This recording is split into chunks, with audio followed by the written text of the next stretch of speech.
তুমি ডাক দিলেও বলার পানে সাইও রে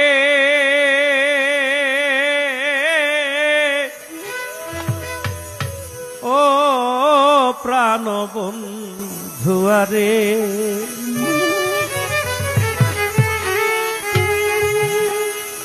তুমি ধীরে যাইও ফিরে ফিরে সাইও রে।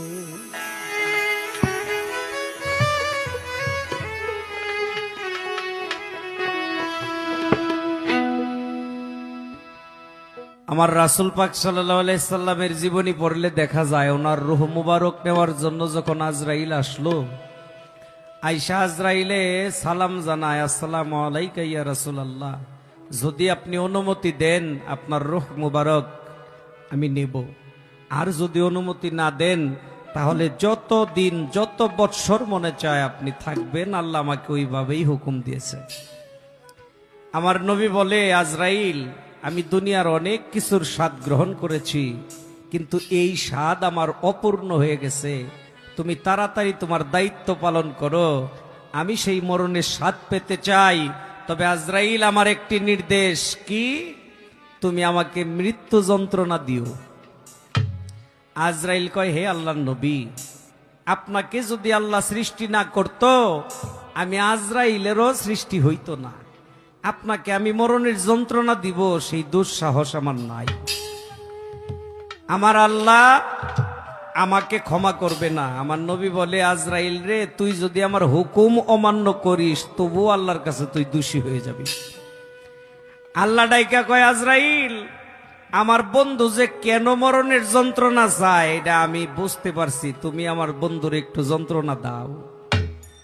আজরাইলের শাহাদাত আঙ্গুলিটা দিয়া নবীর বুকে সামান্য একটু চাপ দিয়েছিল, আর আমার নবী অনুভব করলো সমস্ত আসমানগুলি ভেঙে যেন তার বুকের উপরে আসতেছে, এত কষ্ট এত যন্ত্রণা। আজরাইলের হাতে দয়াল নবী থাবা দিয়া দইরা বলে, আজরাইল সামান্য একটু আঙ্গুলি দিয়ে ইশারা দিলা, আমি অনুভব করলাম সমস্ত আসমানগুলি ভেঙে চড়ে আমার বুকের উপরে আসতেছে, এত কষ্ট। আজরাইল আমার উম্মত এই কষ্ট কেমনে সহ্য করবে? বুঝতে পারছেন তো নবী মরণের যন্ত্রণা কেন চাইছে? আজরাইল কয়, হে আল্লাহর নবী, আমি আমার জাতের কসম খাইয়া বললাম, সত্যিকারে যারা নাকি আপনার উম্মত হবে, আপনার উম্মত যারা হবে তাদের প্রাণ পাখিটা আমি এমন ভাবে বাহির করব, একটা ছোট্ট বাচ্চা মায়ের স্তনের দুধ পান করতে করতে যেমন ঘুমায়া যায়, ঘুমায়া পড়লে মার স্তনটা মুখ থেকে এমনিতেই বাইরে যায়, ঠিক আপনার উম্মতের জান আমি ওইভাবে নেব, টেরও পাবে না। আমার নবী কয়, আজরাইল তোর এই ভয়ঙ্কর রূপ দেখলে তো আমার উম্মতে ভয় পাইব। সমস্ত ফেরেশতাদের মধ্যে আজরাইলের রূপটা ভয়ঙ্কর রূপ।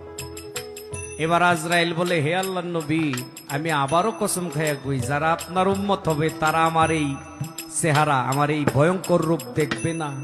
আমি ওই রূপ ধরে তার পাখিটা বাহির করব, তার জান কবজ করব, যারে দুনিয়ার মধ্যে সে বেশি ভালোবাসছে। একজন শিষ্য, একজন ভক্ত তার জীবনে তার মুর্শিদের চাইতে আর কাউকে বেশি ভালোবাসতে পারে না, আর সেই দয়াল যদি এই জান বাহির করে তাইলে বিশ্বাস, দয়াল কখনো তার শিষ্যকে ভক্তকে আঘাত করবে না, কষ্ট দিবে না।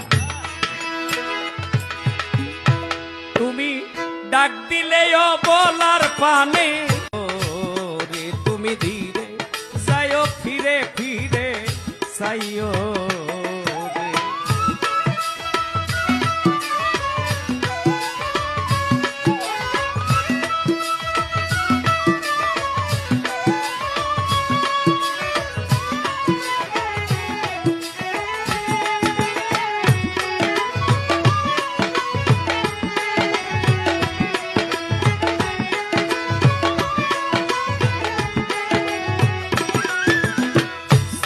রাতে আইসো বন্ধু রে,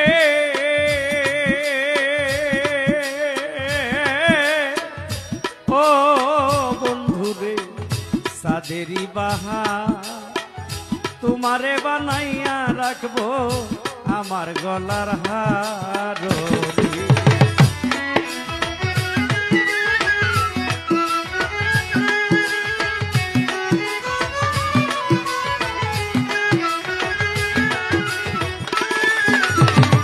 সাদনি রাতে আইসো বন্ধু রে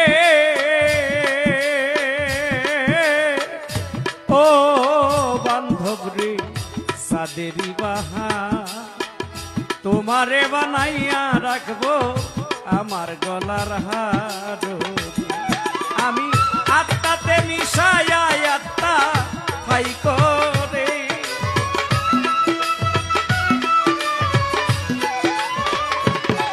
আমার আত্মাতে মিশাইয়া আত্মা ফাই করে ও প্রাণ দুয়ারে তুমি ফিরে যাও ফিরে ফিরে যাইও রে তুমি ধীরে যাইও ফিরে ফিরে যাইও রে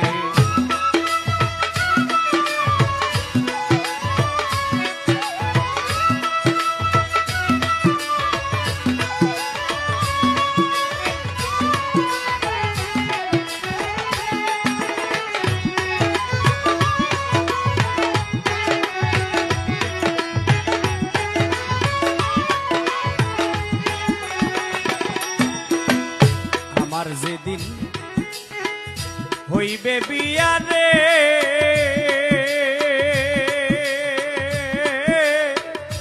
ও দয়াল রে যাব আপন বাড়ি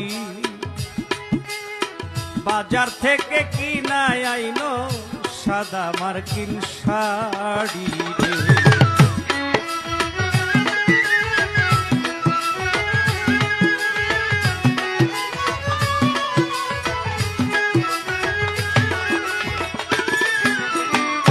আমার যেদিন হইবে বিয়া রে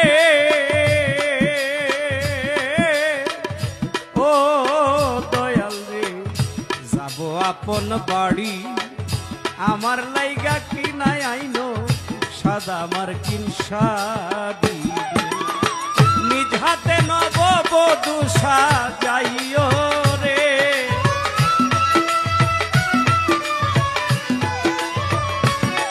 তোমার নিজ হাতে নববধূ সাজাইও রে ও প্রাণ বন্ধুয়ারে তুমি ফিরে যাও ফিরে ফিরে যাইও রে তুমি ধীরে যাইও ফিরে ফিরে যাইও রে।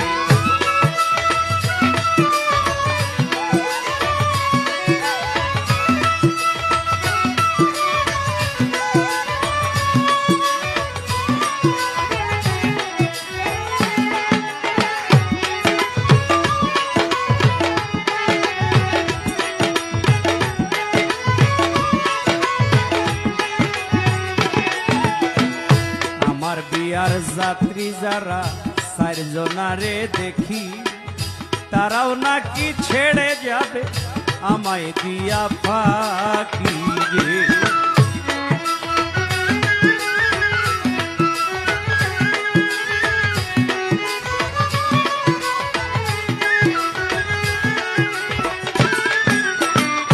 আমার বিয়া যাত্রী যারা রে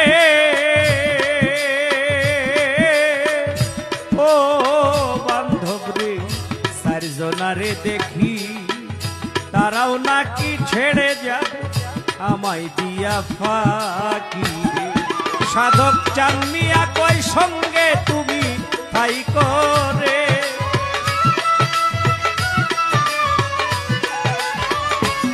সাধক চান মিয়া কই সঙ্গে সেদিন তাই করে ও প্রাণ